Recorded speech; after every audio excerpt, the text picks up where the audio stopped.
आपको इस वक्त सबसे बड़ी खबर से आगाह करते हैं कि पीटीआई रहनुमा फवाद चौधरी के खिलाफ मुकदमे की तफसीलात सामने आ गई।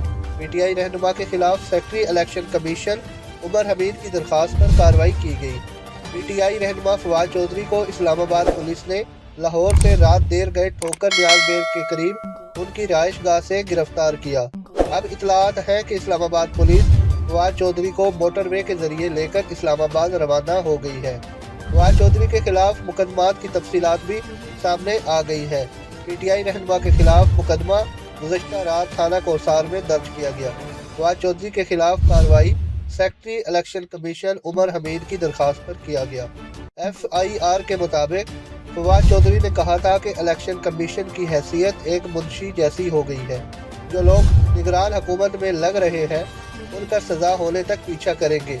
हुकूमत में शामिल लोगों को उनके घरों तक छोड़ के आएंगे। दूसरी जानिब पाकिस्तान तहरीक इंसाफ ने फवाद चौधरी की गिरफ्तारी के खिलाफ अदालत से रुजू करने का फैसला किया है।